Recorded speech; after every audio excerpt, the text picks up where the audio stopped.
If you're in the market for a pair of LS50 wireless 2s, then this video is for you. I sat down and watched almost every review of these speakers, I read all the write-ups, and I even researched what people have to say in the forums about these speakers. The point is, I've made this video to make your life easier, so go ahead, grab yourself a proper drink, and let's go through the evidence and see what people are saying about these speakers. And let's see if we can find any contradictions, because I think that would be interesting. At the end of this video, I'll give you my opinion on what I think about these speakers. So let's start by summing up Andrew Robinson's review of these speakers. At one point he says the best adjective to describe the wireless 2s is control, but he also later described them as a little bit clinical. As for bass, he says that the bass is deep and taught with virtually no resonance or bloom, but he also says that in some tracks the kick drum did not sound as organic as he had heard with other speakers. As for the mid-range, he says the mids are clear, free of colour, vocals are completely intelligible. He feels the air and space is a little bit missing from the soundstage. He thinks that they don't have enough sparkle in the treble. At one point he described the sound as monitor or studio-like. And as for the power and dynamics of the speakers, he described these speakers as unflappable at all volumes because of its amplification. Compared to the LS50 Metas, he thinks they're even more sterile than the LS50 Metas. And with the wireless 2s, the sound that you get out of the box is the sound, and there's not much you can do about it to change their sound profile other than EQ. Whereas with the LS50 Meta, you could change components and add personality to suit your liking. What he really seemed to like about these speakers is that they're very simple and very flexible, and he seemed to like all the connections at the back of the speakers. He even said that the user friendliness of this speaker is this speaker's best attribute, not actually the sound itself. He also put the Kef LS50 Wireless 2s up against some other active speakers that he'd tested. First of all, the B&W Formation Duos. He thinks the Formation Duo is probably better looking and sounds a bit more open and airy. And his wife or girlfriend, Christy, prefers the B&Ws any day. Against the Klipsch the 5s, he says it's not very much a fair comparison because the Klipsch is 1/4 of the price of the Kefs. The 5s, however, do have pretty much all the same features, but the streaming system does not operate quite as elegantly in actual use compared to the LS50 Wireless 2s. Darko Audio did release a few videos on this topic, so there is quite a lot to go through, but I'll try and keep it brief. First of all, he thinks the new wireless 2s have more air and a greater sense of ease than the previous wireless ones. He also thinks that the bass presence is basically the same as the wireless ones, except there's a little bit more finesse up top in the higher registers. The new version is better for playing a little bit more loudly, as it goes up to 108 decibels. The greatest improvements are down to friendliness and functionality, according to Darko Audio. The new one also has HDMI ARC, so taking away the USB port from the back could be an issue for some. However, this also makes this more of a viable soundbar replacement.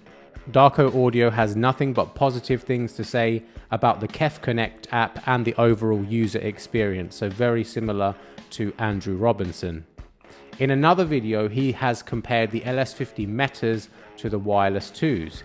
He thinks the LS50 Meta with a decent amplifier is actually very competitive with the wireless 2s, and that wasn't exactly the same story with the previous generation of LS50 and the wireless ones, where the wireless ones were a little bit more dominant out of the box.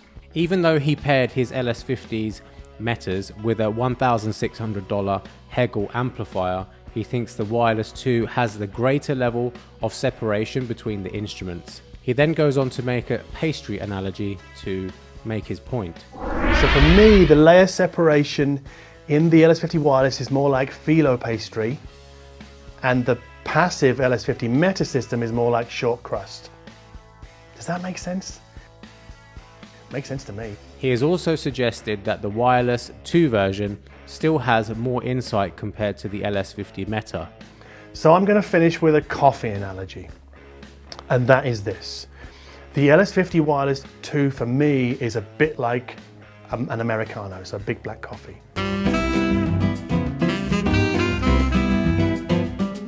And then the LS50 Meta with the Hagel is like a cappuccino, but easy on the milk, heavy on the foam.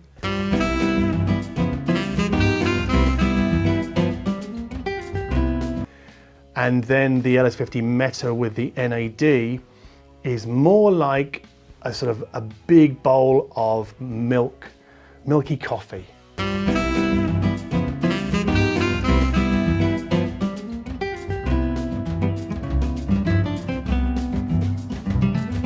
He has also suggested that the Wireless 2 version still has more insight compared to the LS50 Meta. Moving on to a separate video from Darko Audio, he has compared the LS50 Wireless 2s to the Buchart A500s. He mentions the Bucharts are over 1,000 euros more expensive than the Wireless 2, so you have to take this into account. However, you also do get a bigger speaker with the A500s, and Kef hasn't really got an answer for that quite yet. Overall, Darko Audio prefers the LS50 Wireless 2's user experience, just like you would have guessed, and Buchart apparently actually has the USB input, which the Kef is missing, so that might suit some people more than others. When it comes to high-res audio, the Kef is more capable than the Buchart, as the Buchart is limited to 24-bit and a 96 kilohertz sample rate, whereas the Kef's sample rate goes all the way up to, I believe, 384 kilohertz. So it's actually compatible with Tidal Masters. As for the sonic differences between the two, the Buchart apparently has more present sub-bass, as you'd expect, so you're hearing more of the music basically. Kef has the more mid-range focus sound, it sounds faster, and the imaging is a little bit better according to Darko Audio. As for the upper mid-range and lower trebles, he says the Kefs are more delicate and finessed sounding than the Buchart A500s. He also goes on to say that the Kef is the more exciting speaker of the two, the Kef is the more lean forward speaker, and the Buchart has a more sit back and admire appeal to it. The Buchart has the taller soundstage, again you would expect this as the speaker has more sub-bass, so no surprises there. With the Buchart A500 you get enhanced room correction features and master tunings, which you don't get with the Kefs.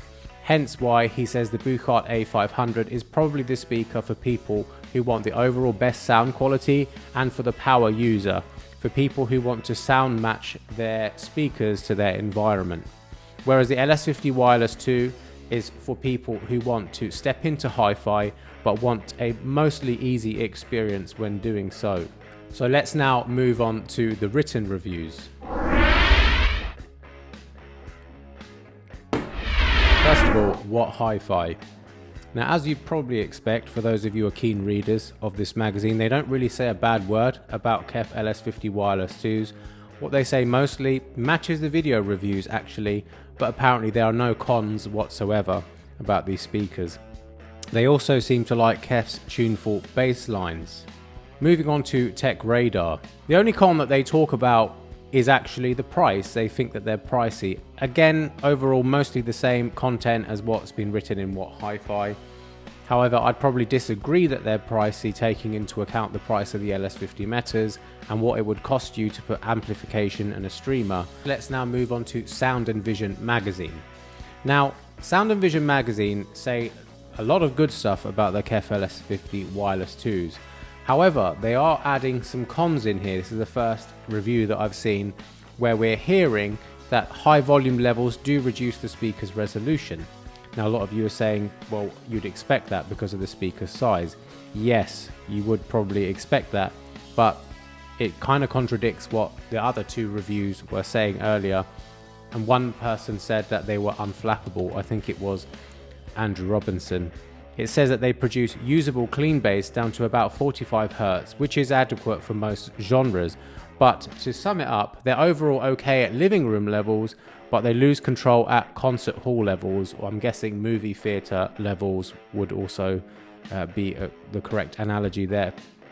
Basically, what they're saying is get a subwoofer with the LS50 Wireless 2s. Moving on to Stereo Guide, they also really like the LS50 Wireless 2s, and again, their only con about this speaker is the limited dynamics and volume you get from these speakers. So again, they're saying something more similar to Sound and Vision magazine, and not quite what Andrew Robinson said about how you can turn these up as loud as you like. I guess overall this comes down to user expectation from such small speakers. Like, at the end of the day, you've got to understand they are small speakers. You can put a 500 watt amplifier if you want to. They are going to lose control as you turn them up. Another interesting thing Stereo Guide have had to say is that you might want to try looking at the ELAC ARB51s as a good alternative to the wireless 2s, because there are a similar price point, maybe a little bit cheaper if I'm right remembering actually, and for the money you're getting a sonically bigger speaker because you have a three-way powered system and similar levels of amplification in terms of the overall wattage. So now let's move on to the forums.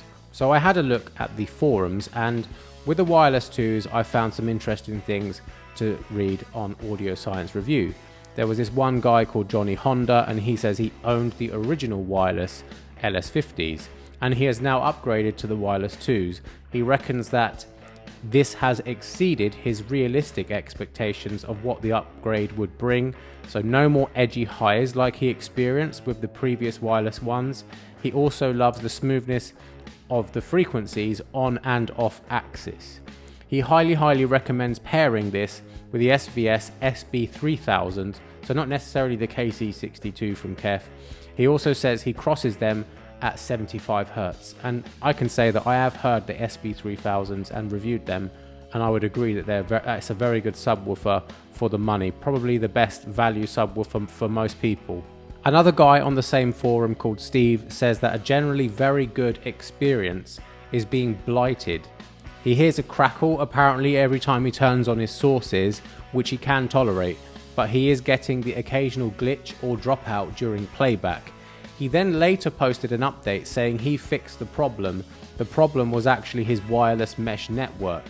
So he turned off his network's mesh function and just turned it onto single access points, and he didn't get any more glitches. So if you already own a pair of wireless 2s or planning on getting it, this might be useful information for you. Another forum member said that he's actually struggling to connect his Samsung TV to the LS50 Wireless 2s via HDMI connection. He has resorted to using optical to get his audio because for some reason the HDMI does not work and he cannot get the problem solved, and he's very upset by this. Whether the problem he experienced, if it lies with Samsung or if it's Kef, it's hard to tell at this point, but I did not see any more recent updates from this person on the forum, so it seems like the issue is probably ongoing. Basically, if you look hard enough, there are some reports of stability problems with these wireless 2s. Even though the reviews suggest that they are basically bulletproof, they're not quite as bulletproof as you would think. I'm 100% sure that if you own these for 3 or 4 years, some problems would show up eventually, but if Kef are very quick at fixing these problems, then that's the main thing. So at the beginning of the video, I did promise to give you my opinion on the LS50 Wireless 2s. I've heard the LS50 Metas multiple times actually, and I'm quite impressed by those speakers, but I've never heard the Wireless 2s. However, I have heard the LS50 Metas through similar amplification, some Class D amplification, but however not biamp, so it's very difficult to make that assumption. But we're going to go off the information that I've read and my overall experience with Kef. So why should you buy them? I think that for the money, I would say that if you consider buying the LS50 plus all the separates, it's probably going to cost you more. So the Wireless 2 is good in that regard. It's not too pricey, it's getting into that range, but I think value for money is okay. But mainly if you want a very easy experience and you want a guaranteed like high fidelity sound, then I think they're fine. If you don't mind the lack of sub bass, then I think they're fine. If there are many listeners, I think this is an important point, if there are many listeners in the room and everyone's sitting at odd positions, so it could be odd heights or odd angles or whatever, it could be a sitting room for example, then the coax driver from this speaker will actually help a lot. And I would say for that sort of purpose, it's very hard to beat a coax as well, especially for like voice intelligibility as well, especially if the heights aren't right. Another reason I think they're good is that you get the sound out of the box. You know it's high quality sound out of the box. You don't have to spend thousands on overpriced amplifiers that promise you the world. You know what you're getting is 280 odd watts per channel of clean amplification, and that's, I think, is good. And you've got the ability to change the sound profile with the EQ if you want to. Per dollar spent, I think it's very difficult to argue the case for the LS50 Meta. Now let's talk about some reasons why maybe it might not be the best speaker for you to buy. Now, first of all, it's probably a bit more susceptible to going out of date, because the whole point of the speaker is that it's an all-in-one solution and the brains of the operation are inside the speaker. So once that bit goes out of date, then kind of the whole speaker is starting to become obsolete. If you wanted to upgrade, you'd have to get the new set, and then you'd have to sell your old set. But the point is, who's going to want to buy your old set if it's out of date? So that kind of is the case with the LS50 Wireless 1s, where Kef haven't made an app for that, but they've made it for the Wireless 2s. And I think some people who own Kef Wireless 1s, they're a little bit upset about that. The other thing that concerns me a little bit is, will Kef carry on supporting these speakers 5 to 10 years in the future? Another thing that worries me a little bit is that if a component breaks inside the speaker, whether it be an amplifier component or whether it be the streamer or whatever it is, the speakers, then I'm guessing you're going to have to send the entire units back to Kef. So you're going to be without audio for, it could be weeks or whatever it is, however long it takes them to send it back to you. Whereas if it were a separate system, then you wouldn't really have that problem. See, my feeling is, if you were to buy a set of active monitors, and if you like coax, then you can go for a coax sort of design, you could argue that it's more versatile. So for example, I own the Tannoy Gold 5s, which is a very similar size to the Kef LS50 Wireless 2s, and you could partner that with a good streamer and you'd save a lot of money for a start. You get very good sound quality as well, and you could argue it's more future-proof because the amplification and the speaker is not going to go out of date, but the streamer computer side of it will go out of date. The other thing is, if you want to put the LS50s in the living room, connect it up to a TV and use it for movies or whatever it is you want to use it for, then you probably would be recommended, and I would recommend you, to get a subwoofer with it. And you've got to add that to the total cost. So if you have a limited amount of money, then maybe it's more efficient for you to consider a bigger pair of active speakers like the ELACs that were mentioned earlier, the ARB51s, I believe, because they're bigger, they're three-way, they've got more bass output. Or an option also is the Bucharts that were mentioned in Darko Audio's review. A little bit more money, but at least you don't have to worry about integrating subwoofers into the mix. Now overall, what does it really matter about my opinion on the sound quality of these speakers? If Kef sent these to me, I don't think it would matter anyway, because at the end of the day, you've got to listen to it in your room. So that's the end of the video.